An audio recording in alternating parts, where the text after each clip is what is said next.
There's good news and there's bad news, my hyperparathyroidism and my vitamin D. The first thing is, the good news is that the doctor has just told me my vitamin D is at a really good level for the first time in a long time, which I'm really, really shocked. And it's surprising because I've still been feeling quite low, and I know that's linked vitamin D deficiency. And the other thing is, what else? She said she thinks that it must be because of the heat wave, because of the sun we've had and everything. But I don't really feel any different. But I'm really, really chuffed because it's been so low for so long to hear that the vitamin D is good. And when I saw her yesterday, she did actually say to me that I had to spend half an hour in high sun without sunscreen, which would hopefully help my vitamin D levels, which surprises me because obviously where I'm so fair skinned, I just naturally put on sunscreen. So that was an interesting little fact. The other thing, I think there's a toddler being murdered out there. The other thing that I was also going to say is I've had lots of blood tests. I've had 3 blood tests this week, and I had a call from the doctor. I had about 3 missed calls from another doctor last night saying that he was concerned about my calcium level in my blood, that it had now got up to 3, and apparently anything over, I think it's like 2.8, I think, is not good. And I need to, worst case scenario, I will need to get the surgery done ASAP. It's the only way to help with the calcium in the blood, because it's all linked to the parathyroid and the hyperparathyroidism. And the other doctor, my specialist that I've spoken to yesterday and today, she said to me, I need to get you to go and have another blood test. I've had another one today, and she just phoned up and said, I haven't got the results yet, and it's now 3:30, and I had it at 11 this morning, which is a bit of a concern. But she said to me, drink plenty of water, because apparently that helps get the calcium down in the blood. Again, I didn't know this. So I have been drinking so much water, like a lake of water. And she said, just keep going with that. She said, worst case scenario, we might have to bring you in and put you on a drip to get the extra water in. So it's kind of a waiting game now, and of course it's going to it happens on a bank holiday, doesn't it? But the professionals, they know what they're doing, they know what they're talking about, so I will put my trust in them and see what they say and hope for the best, and we'll just see if there's any more updates. I am still waiting for the surgery. I have had to postpone it for a couple of reasons, which I can't go into at the moment, but it looks like I might have to have it done despite. Anyways, hopefully if there's any more updates I will let you know. Otherwise I will see you back in September, and I hope you're all alright. It's now obviously a bit cooler, it's a bit more bearable for me, and certainly feel like autumn's coming. It's been quite cold this morning. And you take care of yourselves, and thank you for watching, as always. Don't forget to like by hitting the thumbs up button, and if you want to subscribe by clicking on my face at the end of this video, and comment below if you want to. If you are suffering yourself from similar things, would love to hear about it. And you take care of yourselves. Bye.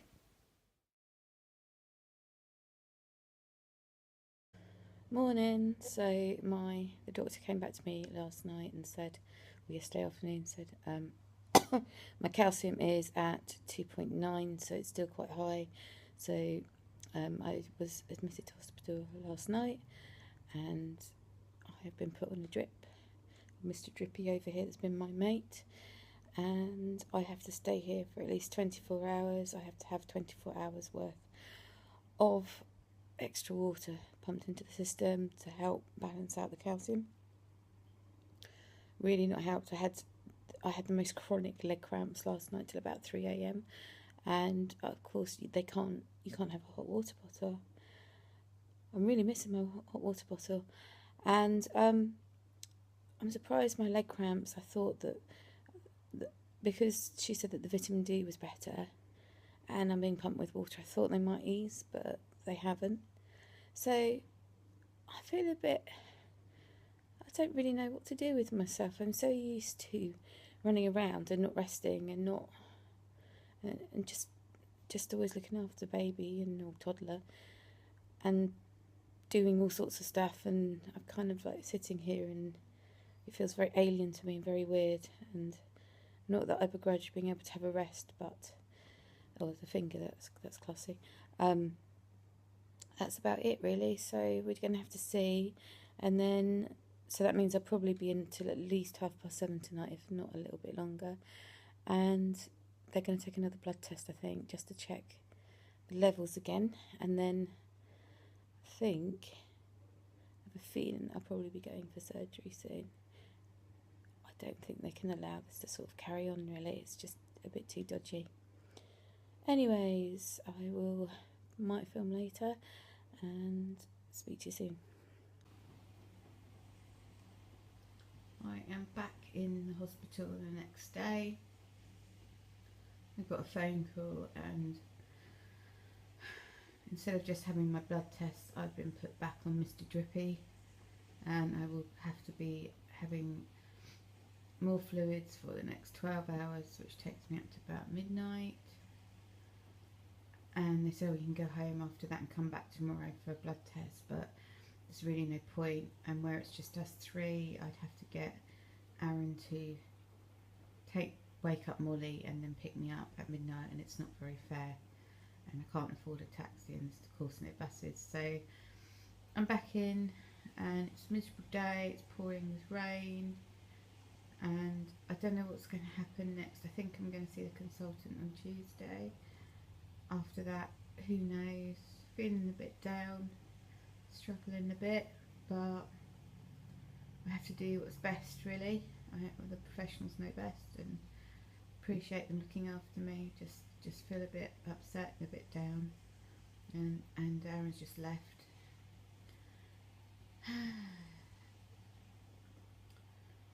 Yeah, feeling a bit at a loss really, but I will update as soon as I hear a bit more, which will probably be tomorrow. It's Monday now. I've been here since, well, I've been here on Friday night, home Saturday, back Sunday, and I had chronic insomnia. I was awake from 1 to 5 again. I feel really rubbish.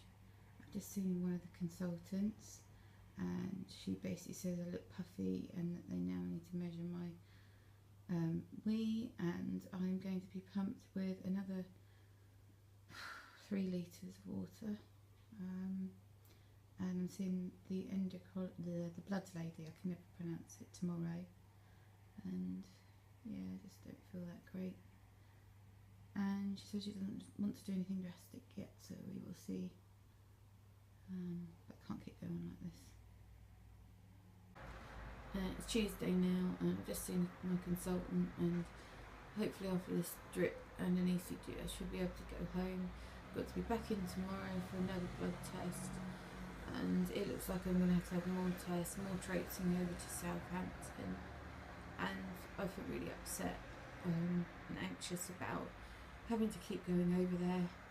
I'm quite fed up, and it shouldn't be made this difficult for people that live on the island. It shouldn't be made this difficult to have to go to the mainland and go through all this, on top of worrying about health, and then I've got to juggle childcare because I've got no one to look after my daughter, and I just feel really overwhelmed today.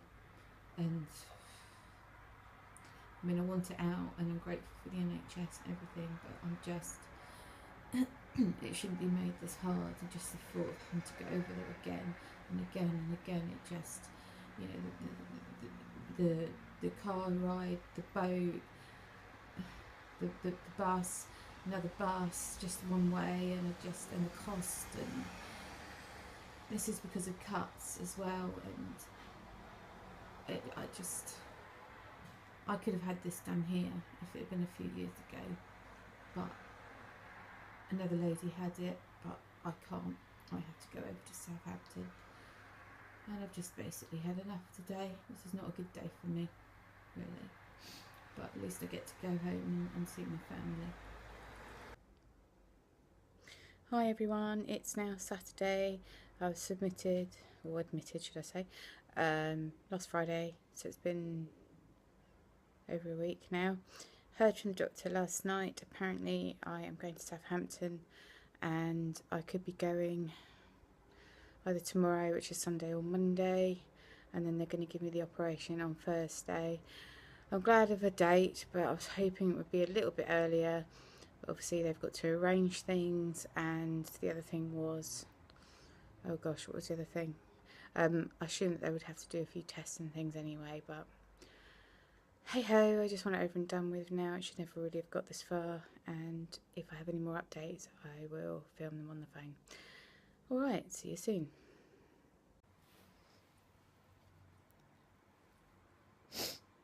So it's Monday now, and hang on, oh God, that's awful. Hang on.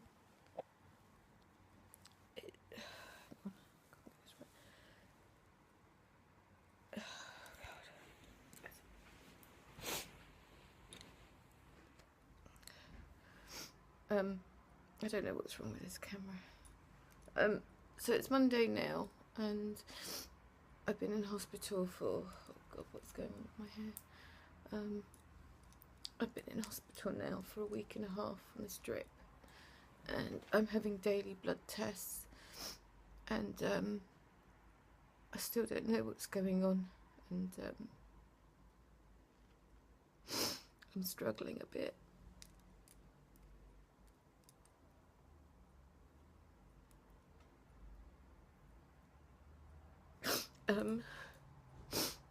I've just seen the doctor, and I don't know what's going on, and they're just wondering whether they could transfer me over to Southampton without the drip, whether it's safe to do so, and I'm just getting a bit fed up now.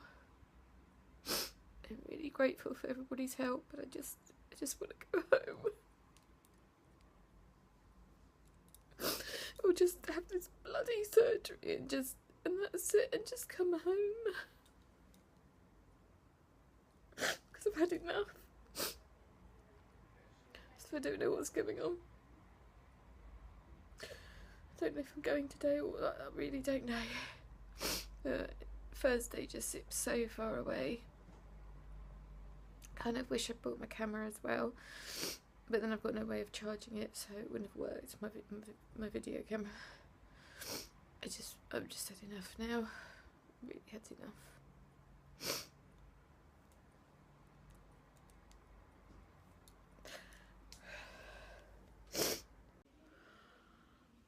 I'm here finally. I got here yesterday at Southampton General, and it's all been okay, and they were a bit horrified about the bruises on my arms, but never mind. And what can I say, I saw my consultant this morning, and hopefully everything will be going ahead on Thursday.